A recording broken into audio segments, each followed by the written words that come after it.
প্রত্যেকের এক একটা শিক্ষা আমি দিয়ে ছাড়বো, আর আমি যেটা বলি আমি তা করি।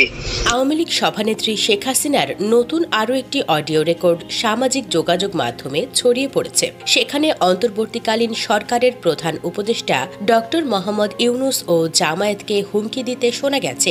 শুক্রবার 4 অক্টোবর নতুন এই কল রেকর্ডটি ফাঁস হয়েছে। ফাঁস হওয়া টেলিফোনের কথোপকথনে জানা যায়, গোপালগঞ্জ সদর ছাত্রলীগের যুগ্ম আহ্বায়কের সঙ্গে কথা বলেছেন শেখ হাসিনা। তবে অনেকেই এটিকে ভুয়া বলে কমেন্ট করেছেন। তাদের দাবি, এটি আর্টিফিশিয়াল ইন্টেলিজেন্স তথা AI ভয়েস এডিটর দিয়ে করা, যার মাধ্যমে যে কোনো ব্যক্তির ভয়েস নকল করা যায়। অনেকের দাবি, এর এডিটও দুর্বল হয়েছে। শেখ হাসিনার কথার ওঠানামার সাথে এর মিল নেই। তবে আওয়ামী লীগের অফিসিয়াল পেজ থেকে এর বিষয়ে এখনো কিছু জানানো হয়নি। টেলিফোনে শেখ হাসিনা বলেন, 15 বছর দেশ চালাইছি, বেতন ভাতা বাড়াইছি, রেশন বাড়াইছি, এই পুলিশের সবকিছু করে দিছি, আর্মিদের করে দিছি, এই পর্যন্ত সব কজন আমার জন্য পাওয়া। আর এখন ইউনূসের কথা শুনে লাফাচ্ছে। আর ওইটা জামায়াতের, ওরা কয়দিন আছে? তিনি বলেন, 1 মাস টেকে কিনা দেখো। আর তখনই আপনারা যারা বেশি বাড়াবাড়ি করেন তারা কোথায় যাবেন সেটা বুঝে নিয়েন। শেখ হাসিনা বলেন,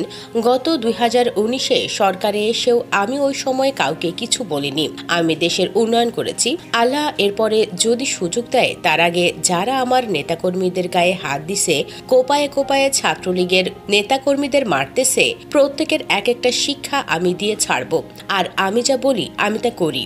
এদিকে সর্বশেষ খবরে জানা যায়, যুক্তরাষ্ট্র ভারতের কাছে জানতে চেয়েছে শেখ হাসিনা কিভাবে কোন ব্যবস্থায় দিল্লিতে অবস্থান করছেন।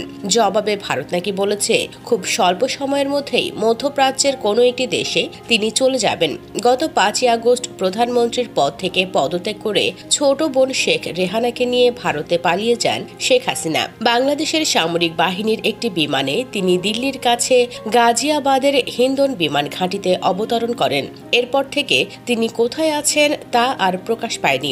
শেখ হাসিনার সঙ্গে থাকা কূটনৈতিক পাসপোর্টও লাল পাসপোর্ট বাতিল করে দিয়েছে সরকার। এই ধরনের পাসপোর্টধারীরা ভিসা ছাড়া ভারতে 45 দিন বৈধভাবে থাকতে পারেন। ইতোমধ্যে ভারতে শেখ হাসিনা প্রায় 2 মাস ধরে অবস্থান করছেন। কূটনৈতিক পাসপোর্টে তার বৈধভাবে অবস্থানের মেয়াদও শেষ হয়ে গেছে। এখন তিনি কোন স্ট্যাটাসে দেশটিতে অবস্থান করছেন তা পরিষ্কার নয়। ভারতের পক্ষ থেকেও বিষয়টি খোলাসা করা হয়নি।